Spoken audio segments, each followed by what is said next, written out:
La cellule, l'équipe de France a bossé et Flo Gautreau n'est pas ravi par la compo annoncée ce soir. On l'écoute et on en débat avec vous au 32-16. Ryan Cherki dans une demi-heure au programme. Gros match hier face aux Anglais espoirs qui ont été impressionnés eux-mêmes. Le temps des A est-il venu pour Ryan Cherki? On vous attend au 32-16. Et puis avant minuit, le meilleur de l'actu du jour sur RMC. On éveille de remontada les gars déjà. Enfin, on l'espère, France-Croatie donc demain soir au Stade de France. Avec quelle équipe pour renverser le score? Voici les infos du soir. Infos de Fabrice Hawkins, de Jeannot Orességuier, d'Arthur Perrault. La compo probable des Bleus pour demain soir. Un peu de changement, mais pas trop. Mike Maignan dans le but. Koundé reste à droite. A priori, Théo Hernandez à gauche. Dans l'axe, Upamecano remplace Konaté, aux côtés de Saliba. Milieu de terrain, Tchouaméni reconduit. Mais Koné et Kamavinga entrent. En lieu et place de Rabiot et Guendouzi. Et devant, Olysée remplace Kolo Muani avec Dembélé et Mbappé. Et on partirait a priori sur un 4-3-3 avec Dembélé, cette fois-ci en véritable faux numéro 9, puisqu'on en parlera dans quelques instants. J'ai des infos également sur l'état d'esprit à vous donner. Il était en 10, plutôt Dembélé sur le papier en tout cas. Il était en on ne sait pas. Voilà. Là, il sera a priori en 9. Des infos qui ne plaisent pas à Flo. Georges Clooney vient chez toi, il demande de la moutarde avec le foie gras. T'as le droit de lui dire que c'est un connard. Il est bien sûr. Il est bien. Pas mal. T'es pas séduit par cette compo? En fait, non, mais quelque part, c'est assez fréquent avec Deschamps. Je ne m'attendais pas non plus, et c'est assez logique à, je sais pas, une révolution tactique, à un truc de fou. Il y a un truc qui est clair, c'est qu'il n'a pas tort. Il revient à un 4-3-3 plus classique. C'est le schéma dans lequel les Bleus sont les plus sécures, on va dire. Donc, je ne suis pas très étonné de ça. Je ne suis pas étonné non plus qu'Upamecano remplace Konaté. Ça, à la limite, je trouve ça assez logique. Donc, de ce côté-là, OK. Mais après, qu'est-ce qui nous importe après ce qu'on a vu il y a 2 jours, 3 jours, je ne sais plus quand maintenant. 2 jours. 2 jours seulement. C'est le milieu et l'animation offensive. Mais je dis milieu parce que l'animation offensive, les joueurs devant, ils sont bons. Enfin, Dembélé, Mbappé, Olysée, que ce soit Barcola, Sirante, il n'y a pas de souci. C'est l'animation. Et c'est là où moi, on va refaire un peu de l'exégèse du style Deschamps. Mais il change, mais tu sens qu'il se dit on change, mais je vais mettre Kamavinga parce que c'est un peu mieux. Rabiot n'a pas été très bon. Il est un peu touché aussi. Mais en gros, son milieu, Rabiot. il met quand même un milieu costaud. Globalement, même si moi je suis fan de Kamavinga et que j'aimerais qu'il s'impose un peu plus en équipe de France, voilà, tous sont des bons joueurs individuellement. Mais si tu veux changer, amener quelque chose offensivement, amener une animation différente, je ne pense pas que ce soit avec ce milieu-là que tu y arrives. Donc après, puisque je dis ça, je vais proposer quelque chose qui aurait été possible. Je pense qu'en fait, Deschamps est un peu perdu depuis un petit moment. Globalement, il n'a jamais su comment vraiment faire jouer offensivement ses équipes, si ce n'est de dire on est super en place et devant, faites-nous la diff, surtout Kiki, faites-nous la diff. Donc en gros, je résume peut-être de manière un peu caricaturale. Et là, quand j'ai vu comment il essayait de faire jouer Dembélé, j'ai envie de dire, il essayait de faire du Luis Enrique, mais sans Luis Enrique. C'est-à-dire que tu as envie de dire, non, mais t'embête pas. Reviens à quelque chose finalement que tu sais faire, donc 4-3-3, admettons, ok. Mais si tu veux mettre quelque chose de différent au milieu, si tu veux emprunter quelque chose à Luis Enrique, mets Doué au milieu, tente le coup avec Doué au milieu. Et puis devant, dans ce cas-là, mets Mbappé avant-centre, et effectivement, remets Dembélé sur son côté droit, où il a été le meilleur dans la deuxième période contre la Croatie, et met Barcola à gauche. Quitte à mettre une triplette PSG, entre guillemets, que ce soit de l'an dernier ou de cette année, plutôt que de mettre celle avec Kolo Muani, qui n'a pas marché, effectivement, même avec Luis Enrique quand il jouait, ce qui a été le cas contre la Croatie, mais celle avec Barcola à gauche, Dembélé à droite, et Mbappé dans l'axe, parce que ça aussi, c'était Luis Enrique au passage, à ceux qui nous avaient dit qu'il pouvait jouer qu'en haut à gauche. Donc, j'ai envie de te dire, il a essayé de faire quelque chose qui ressemblait vaguement au 9,5 de Luis Enrique. C'était totalement raté. On n'a pas su où il jouait du match. Il l'a remis à droite, c'était mieux. Là, on me redit qu'il veut essayer de le faire jouer, mais cette fois, vraiment faux neuf. Olysée, moi, j'aime beaucoup, mais je ne sais pas si c'est la bonne solution. Je pense surtout qu'au milieu, il n'y a pas assez de technique. De technique, non, c'est pas le mot. Il n'y a pas assez de pouvoir offensif, de pouvoir d'élimination, qu'il a Doué, évidemment il va le faire entrer sans doute, il a décidé de ne pas le titulariser parce que Deschamps reste quand même relativement frileux, ceinture et bretelles, on met quand même 3 gars costauds au milieu. D'accord ou pas avec Flo Gautreau, vous nous appelez au 32-16 et vous êtes en direct sur RMC ce soir pour débattre avec Flo et avec Damien. D'accord avec Flo ou pas Cette compo probable te plaît pas? Je ne dis pas qu'elle me plaît pas, mais je rejoins Flo sur un point, c'est dans ses derniers mots, c'est sur le fait qu'au milieu de terrain, il n'y a pas de... Pour moi, il manque du lien entre l'attaque et la défense, c'est-à-dire des joueurs qui soient capables d'éliminer, ne serait-ce que sur un contrôle ou sur une course, juste par la conduite de balle. Et ce que Désiré Doué peut apporter, c'est ça exactement à cet endroit-là. Là, pour moi, on fait la même chose qu'il y a eu que lors du dernier match. Juste, et encore en plus, si on fait jouer Dembélé en neuf et qu'on met Mbappé à gauche, c'est d'avoir une sécurité avec Camavinga qui puisse aller couvrir le couloir à gauche si Mbappé ne veut pas défendre. Moi, je pense qu'on est encore dans la physionomie, dans la pensée de Deschamps sur le fait de vouloir d'abord bien défendre et de ne pas encaisser de but plutôt que de se dire qu'on peut exploiter un potentiel offensif dont il a besoin sur ce match-là parce qu'il perd quand même 2-0 et qu'il faut absolument marquer. Moi, je pense que c'est plus ça. Et je vois pas ce joueur, comme que ce soit Camavinga ou Koné, être capable de faire cette différence balle au pied à un moment donné, ou de pouvoir d'avoir cette qualité de mettre un bon ballon à un moment donné en profondeur ou autre.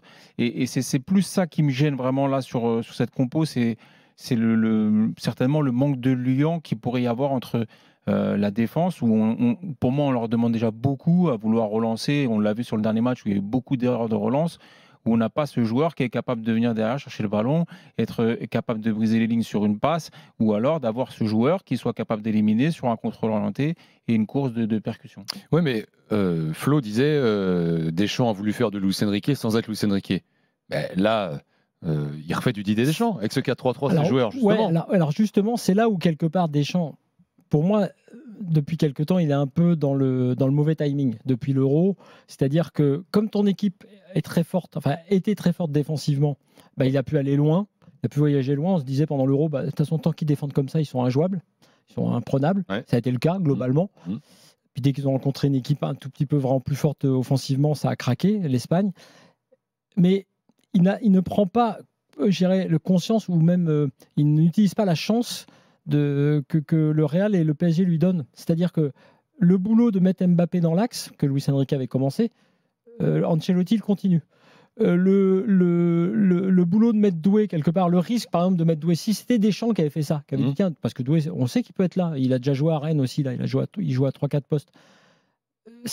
On lui demande même pas d'être un précurseur, on lui demande juste de se dire tiens, profite du truc. Doué, il l'a fait, il est capable de jouer à plusieurs postes et il l'a fait en plus à un très bon niveau au PSG. Mbappé maintenant neuf, il l'a fait, il le fait même régulièrement parce qu'il y avait le débat l'an dernier encore. Tu as envie de lui dire mais ne t'embête pas. Ne prends pas le problème à l'envers en disant toujours, en fait, il a toujours dans la tête, lui, on va dire, l'ancien Mbappé. C'est-à-dire, comme dit Damien, on va lui mettre quelqu'un pour décharger des tâches défensives. Alors, c'est fini. Enfin, c'est fini. Normalement, c'est fini, ça. Donc, pourquoi il fallait un nouveau sélectionneur, pour faire simple ? C'est pas que Deschamps, il n'est pas bon. C'est que Deschamps, toutes ses recettes, et ça y est, il les a utilisées, on les connaît, et que quelqu'un d'autre aurait juste eu le regard différent pour se dire ouais, ok, on va profiter de la culture du QI foot développé pour Doué, pour Dembélé, avec Luis Enrique, et on va le bonifier en équipe de France. C'est juste ça en fait l'histoire. C'est pas de dire on veut plus de Deschamps parce qu'on l'aime pas. C'est juste de te dire Deschamps, t'as l'impression qu'il est un petit peu sur un foot d'avant, en plus avec ses compos d'avant. Sans compter que c'est un autre débat. Est-ce que les joueurs, au bout d'un moment, le fait de savoir qu'il va s'arrêter, ce sera exactement toujours le même engagement, vu ce qu'on a vu l'autre fois. Je ne suis pas sûr que ce soit lié à ça, cela dit, mais c'est en ce sens que, effectivement, tu as raison, il refait du Deschamps, parce qu'il ne sait faire finalement que ça, mais il pourrait refaire du Deschamps en s'arrangeant avec les nouvelles positions, les nouveaux positionnements de ses joueurs. Et on a Ahmed qui est avec nous au 32-16. Salut Ahmed. Salut les gars, merci de la parole. Avec plaisir, sois le bienvenu. Est-ce que tu es d'accord avec Flo ? Est-ce que tu n'es toujours pas séduit par les changements opérés par Didier Deschamps, a priori bien sûr, pour demain soir ce match ? J'aurais préféré avoir Barcola sur le couloir gauche, qui connaît mieux l'équipe de France, qui joue quand même au haut niveau, qui connaît bien Dembélé et Mbappé. Je suis un peu étonné de cette compo. Au milieu de terrain, il change tout. On a l'impression qu'il n'a pas de cap. Rabiot et Guendouzi, ça n'a pas le niveau d'équipe de France. Faut arrêter. Ils ne sont pas là demain pour le coup. Mais tant mieux, mais ils sont fait manger par deux darons. C'est incroyable. Je suis content pour Théo Hernandez sur le couloir. Lucadi, j'en pouvais plus. Jurlet pendant le match. Centre. Non, petite passe en retrait. Je ne prends pas de risque. Non. Après, Théo fait pas une bonne saison aussi, pour l'instant. Oui, mais peut-être qu'il va centrer. Peut-être qu'il va prendre des risques. Ouais, pour la tête de qui alors de Dembélé, a priori, qui jouerait en faux neuf, quoi. C'est ça le problème. Ouais, c'est ça. Moi, je préfère Dembélé en neuf que Mbappé. Même Mbappé, je me pose des questions. Il défend pas. Je veux dire, dans le football moderne, tu vois, à Paris, tout le monde défend. Comment tu peux jouer en disant, lui, il défend pas, donc les gars, vous allez devoir compenser. Là aussi, il faut un entraîneur peut-être qui va être plus exigeant, qui dira à Mbappé, tu fais comme tout le monde. Hein. Tu dois défendre. Ça peut vraiment plus marcher, les gars. Flo, Damien, tu te dis, tu as ton super joueur. Alors, est-ce qu'il est toujours le super joueur? Ça, c'est le débat, mais tu peux le décharger de quelques tâches défensives. Il est à nouveau. À condition qu'il te fasse gagner le match. Il redevient le super joueur. Alors, moi, je pense justement, je reviens quand même, il soit du changement de sélectionneur ou pas. Je pense que c'est là où, en termes stratégiques, en termes de fédération, tu dois réfléchir à ça. C'est-à-dire que il y a un changement. Mbappé a été obligé de changer de style, de place, voilà, un peu ce que lui avait prédit Luis Enrique. Tu ne resteras pas toujours en haut à gauche parce que des mecs plus forts que toi vont arriver, plus rapides. Il va falloir que tu révolutionnes ton jeu, comme tous les joueurs l'ont fait, comme Cristiano l'a fait, comme Benzema l'a fait. Et tu as un sélectionneur qui, lui, effectivement, il a ce logiciel dans la tête, en tout cas. Tu as raison de poser la question, c'est-à-dire que peut-être que lui aussi, il peut lui dire, mais c'est difficile d'avoir dit à un joueur, en gros, pendant des années, c'est toi qui vas nous faire gagner le match, t'inquiète pas, on va défendre pour toi. Ce que Luis Enrique, d'ailleurs, dans le doc qui est fait sur le coach du PSG, explique aussi. Il dit aussi que quand il l'a avec lui, comme il a ça dans sa culture, Mbappé, il lui demande de défendre un peu plus, mais il comprend bien qu'il ne va pas avoir gain de cause, tu vois, il joue avec ça. Et c'est difficile pour Deschamps donc, de changer de logiciel, alors que pendant des années, il a pensé comme ça. Et c'est même difficile dans leur relation. Tu vois, tu imagines Deschamps dire maintenant, alors qu'il ne lui a jamais dit, contrairement à Luis Enrique, de dire à Mbappé, et au fait, maintenant tu défends, hein, c'est terminé la rigolade. Maintenant tu vas défendre. Moi, c'est ça qui est compliqué. Donc effectivement, il reste, je pense, quand même sur un peu l'ancien logiciel. 32-16, si vous voulez venir également donner votre avis ce soir dans l'after. Ouais, Ahmed, vas-y. Si vous regardez les équipes qui ont posé problème, le Barça a marché sur le Real Madrid, avec une équipe très collective qui défend. Et les trois devant, contre le Boulard, ils campent et ils n'ont servi à rien dans ces matchs-là. Le Real Madrid a eu des problèmes avec le Milan. Dès qu'ils ont des gros matchs, ils ont des problèmes. Tu vois Liverpool, tu vois Paris, tout le monde défend, même Salah défend. Tu peux plus avoir un campeur devant. En plus, c'est pas un vrai neuf, il jouait beaucoup sur sa vitesse. Et c'est quand même une lacune. Hein. Moi, je trouve qu'Ahmed donne de bons exemples. Quand, si là, on parle d'un joueur qui est star dans son équipe, on prend un Mo Salah, ça défend à Liverpool. On prend un Rafinha, un Lewandowski au Barça, ça défend. Enfin voilà, c'est des joueurs qui vont travailler pour le collectif, qui vont être les premiers harceleurs, qui vont être les premiers à entamer des pressings, à donner aussi une impulsion défensive à ton bloc et qui vont permettre derrière de ramasser des miettes. Si tu as ça en moins, tu donnes l'opportunité à l'adversaire d'étudier une faiblesse et de t'en servir. Et ça, pour moi, c'est pas possible dans le football d'aujourd'hui, tellement c'est devenu, avec les vidéos et on va dire la précision tactique des entraîneurs, pour moi, c'est plus possible de pouvoir faire ça. Je voudrais Dembélé défend. Ouais. Après, jeudi, Dembélé n'a pas fait un bon match, Ahmed. Hein. Il partait derrière, il était obligé, il était dans son rôle de neuf. Enrique a compris qu'il ne fallait pas le laisser sur le côté parce qu'il part de trop loin. Et il court, il arrive devant la cage, il est cramé. C'est pour ça qu'il a mis en neuf. Là, il le met en neuf, il va moins courir et il sera plus précis. Oui, mais justement, il arrive même parfois à descendre, organiser un peu le jeu, ce qu'il n'a pas réussi à faire jeudi malgré son positionnement en 10. Moi, je pense qu'il s'en sortira mieux en neuf. Et tu vois ce que tu dis là, de venir descendre, chercher le ballon et tout, c'est exactement ce que disait Flo tout à l'heure par rapport au milieu créatif, c'est que même ces joueurs-là sont conscients qu'il y a un souci au milieu de terrain pour pouvoir produire du jeu, donc tu as tes offensives qui redescendent trop bas. Mbappé, à un moment donné, il était quasiment à la hauteur de Rabiot au milieu de terrain.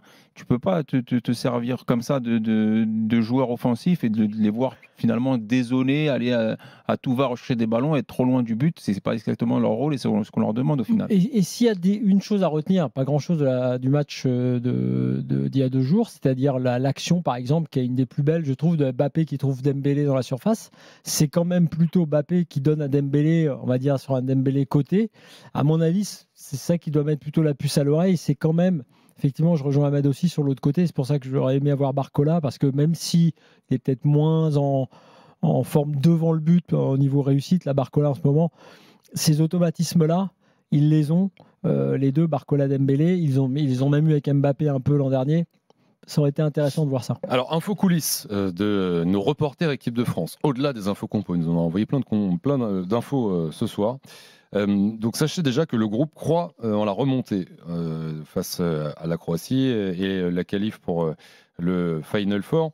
Sur l'échec de jeudi, problème pointé du doigt, problème identifié, la motivation. Tchouaméni, qu'on écoutera dans un instant, l'a pointé du doigt lui-même. Il y a ces matchs qui s'enchaînent et il y a eu pour beaucoup de joueurs de l'équipe de France des gros matchs de Ligue des Champions. Ils ont eu du mal à se remotiver pour ce match. Problème physique aussi avec ce calendrier surchargé pour les mêmes raisons que je viens d'évoquer. Mais les Bleus sont mis en opération commando. Hier soir, ils ont regardé ensemble la première période de l'équipe de France Espoir face à l'Angleterre. Et puis, il y a eu aussi cet aspect tactique, on vient d'en parler, le 4-4-2 Losange de jeudi n'a pas convaincu les observateurs, on en a parlé, il n'a pas convaincu non plus pour le staff, les joueurs. Et donc, sur la compo dont je vous parlais il y a quelques instants, c'est pour ça qu'on partirait sur un 4-3-3, l'hypothèse d'un 4-3-3 tient la corde, avec un Dembélé en 9, et un Mbappé côté gauche et un Olysée côté droit. Et effectivement, on en revient toujours quand même à qui organise, qui lance le jeu, qui crée le jeu en équipe de France. Il faut savoir quand même que, même si on n'est plus, évidemment, les schémas ont changé, mais historiquement, on a quand même eu toujours des playmakers en équipe de France. Il se trouve que c'est aussi la culture et l'ADN de l'équipe de France. Et on a plus vraiment. Et effectivement, ce qui s'est passé l'autre jour, ce qui peut arriver, mais c'est Mbappé qui redescend, qui vient chercher les ballons. Donc là, en gros, tu te dis, Koné, Kama, Vinga, c'est eux qui vont aller. Pourquoi pas Mais c'est curieux quand même dans un pays qui a eu Platini, autant de talent, qui a eu Zidane, qui a Griezmann, qui a eu Giresse, qui a eu 2-10. On a joué avec 2-10 plusieurs fois. Donc bon, c'est étonnant. Tiens, écoutons Aurélien Tchouaméni aujourd'hui en conférence de presse sur les soucis et l'obligation de faire mieux demain contre la Croatie. Il est au micro d'Arthur Perrault. Il va falloir être beaucoup plus précis dans les deux surfaces, que ce soit défensivement mais aussi offensivement. Comme je l'ai dit, il nous a manqué des choses. On a eu pas mal de déchets techniques dans des zones dangereuses. Et je pense que les Croates ils se sont aussi nourris de nos erreurs. Et après, on a manqué d'efficacité. Donc, il va falloir qu'on mette un peu plus de folie dans nos circulations de balles, réussir à se créer plus d'occasions, surtout être aussi un peu plus solide défensivement et tout simplement jouer à notre niveau. Mettre un peu plus de folie dans les transmissions de balles. Bon, c'est Tchouaméni qui dit ça. On a du mal à croire que ce soit lui qui puisse le faire. Je le trouve un peu dur par contre, et je voudrais savoir ce qu'on pense à mettre sur Kamavinga. Moi, je pense qu'il peut être ce joueur qui peut lancer un peu le jeu de l'équipe de France, casser des lignes par la passe. Ahmed, t'en penses quoi ? En fait, ce qu'on recherche, c'est notre Vitinha. On ne sait pas où il est. On n'a pas encore ce joueur-là qui anime, un peu le métronome, qui donne le rythme du jeu. Kamavinga, je trouve quand même qu'il est bien. Il est technique quand même. Il est poussé vers l'avant, Kamavinga. Ça peut faire que du bien par rapport aux deux plots là, Guendouzi et Rabiot. Moi, je ne les mettrais pas dans le même sac non plus, Guendouzi et Rabiot, quand même. Je pense que Guendouzi, il faut arrêter aussi un peu les frais à un moment donné. Oui. Là, on est quand même on est en équipe de France. Rabiot, c'est différent. Rabiot a raté son match. Voilà. Ça arrive de rater un match aussi. Il a raté son match dans les grandes largeurs. Je pense que Rabiot, en plus, s'il n'a pas une alerte au mollet, je pense que demain, il jouait. Oui. C'est effectivement. Moi, je pense que Rabiot, il joue doucement à l'OM. Il ne se force pas parce qu'il est au-dessus des autres. Donc, il n'a plus le rythme du haut niveau. Il joue un match par semaine, il est pépère en fait. Il n'est plus à la Juve. Moi, ce qui m'embête dans ce que j'entends, un peu de Tchouaméni, mais beaucoup de Deschamps, c'est dans l'analyse de post-match du match aller, c'est, comme souvent avec Deschamps, évidemment, on n'a pas vraiment, peut-être qu'il ne veut pas en parler, une réflexion très tactique, il dit il y a eu beaucoup d'erreurs techniques. En gros, ça veut dire, si tu l'entends, que si tu règles tout, effectivement, il y a eu des fautes techniques, beaucoup, si tu règles les fautes techniques, d'après Deschamps, en gros, tu as réglé le truc. À mon avis, c'est faux. C'est-à-dire qu'évidemment que c'est pour ça qu'ils se sont fait manger par les Croates, parce que le temps de leur contrôle, le temps de les mauvaises passes et autres, les Croates leur sont tombés dessus. Mais avec un milieu, avec un mec de 39 ans. Donc, ok, il y a des fautes techniques, mais derrière, il y avait autre chose. Il y avait effectivement, donc là où je rejoins l'idée et toutes les infos que tu as là sur l'idée de la motivation, de l'intensité, c'est vrai que la honte sur ce match-là, c'est qu'effectivement, les joueurs, non pas l'ont pris par-dessus, c'est qu'ils n'étaient pas dans l'état d'esprit qu'il fallait, parce qu'effectivement, il y a plein de matchs, il y a des tonnes de matchs, c'était une sorte de Ligue des Nations en carton, on fait semblant d'y croire parce que c'est un match à élimination directe. En gros, les joueurs, tu vas pas leur dire c'est comme la Coupe du Monde, c'est comme la Ligue des Champions. Bah non, c'est pas comme la Coupe du Monde, c'est pas comme la Ligue des Champions. Non, mais tu as des bons souvenirs, ça peut donner des émotions. Mais tu peux kiffer un peu. Regarde 2021, franchement. Oui, mais il faut qu'il y ait une sorte des circonstances qui font que peut-être demain, par exemple, parce qu'ils se sont fait douiller à l'aller et qu'ils ont un peu la honte et qu'il y a 80 000 personnes, ils vont se dire oui, ok, là il y a un intérêt, on peut pas rester comme ça. Mais c'est avant tout ça. Mais dire juste comme Deschamps, on a fait des fautes techniques, si on règle ça, à mon avis, ça va passer.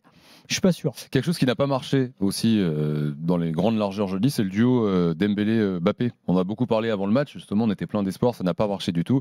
Didier Deschamps a été interrogé aujourd'hui sur ce sujet par Fabrice Hawkins et Arthur Perrault. Il y a eu un moment en équipe de France où, en fin de saison, les 3 meilleurs buteurs européens, ils étaient là. C'est pas pour ça que voilà. Donc c'est espérer de ces deux-là, bien évidemment, d'où peut venir l'efficacité, mais ils sont dépendants aussi d'autres joueurs aussi. Après c'est un positionnement. Ils ont une bonne relation technique et bien évidemment et une très bonne affinité en dehors aussi. Après il y a 9 autres joueurs avec eux.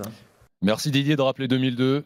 Henry, Trezeguet, Djibril Cissé, chacun était meilleur buteur dans son championnat. On n'a pas marqué un but. Non, mais c'est marrant parce qu'il analyse lui-même son propre échec. Hein. C'est-à-dire que c'est pas parce que tu as 2 meilleurs buteurs 2025, enfin je sais plus combien ils en sont tous les deux en 2025, que tu vas avoir la solution. 22 pour Dembélé, 17 pour Mbappé. Ouais. Mais justement, c'est à lui de dire, si tu les mets ensemble, ce qui évidemment est souhaitable, c'est que tu as une solution pour les faire jouer ensemble et que tu sais comment les faire jouer ensemble. Bien sûr, il a raison, c'est pas pour empiler les mecs. Néanmoins, je pense quand même qu'il y a une solution pour les faire jouer ensemble. On n'est pas dans un cas où tu peux te dire, les deux ne peuvent pas jouer. Moi, je crois qu'ils peuvent jouer. Je te dis l'exemple de ce qui s'est passé en deuxième période. Derrière, ils savent se trouver. Ça dépend de ce que tu dis et ce que tu veux faire à Mbappé, comment tu le mets. Oui. Moi, je pense bizarrement, parce que Deschamps continue avec ça, que maintenant Mbappé, il faut le mettre dans l'axe. On n'a pas trop de doute, je sais pas Damien ce que tu en penses, sur la compatibilité de Mbappé et Dembélé. C'est pas comme si c'était 2 numéros 9 à un moment donné que tu essayes d'associer. Voilà, oui, après, moi, c'est de les faire jouer au bon poste aussi. C'est ce qu'on a dit et on a redit sur le match aller, c'est que Dembélé, tu savais pas vraiment, même si c'était un losange. Faux 9, numéro 10, en soutien de qui en soutien de qui, au final, tu ne le savais pas et tu l'as pas vu.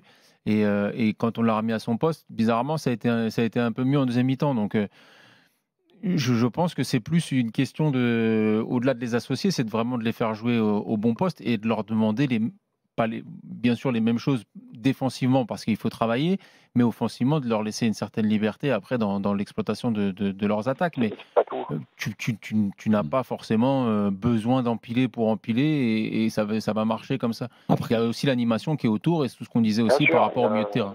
Il y a l'animation et puis il y a aussi quand même, aujourd'hui, dans le foot actuel, il y a le pressing. Et le contre-pressing. Ouais. Là, honnêtement, tu peux mettre tout ce que tu veux en place. Ils ne le font pas en équipe de France. Ils ne le font pas du tout. Enfin, là, ils ne l'ont pas fait du tout. Si tu ne fais pas un minimum ça pour arriver à avoir des lancements de jeu, une fois que tu as repris le ballon, que tu as aspiré tes adversaires, tu n'auras pas grand-chose. De toute façon, le contre-pressing, si tu ne le lances pas, il est beaucoup plus compliqué de marquer des buts en récupérant le ballon à 30 mètres de tes buts à toi que en étant déjà quasiment dans le camp adverse aux abords de la surface de réparation de l'adversaire.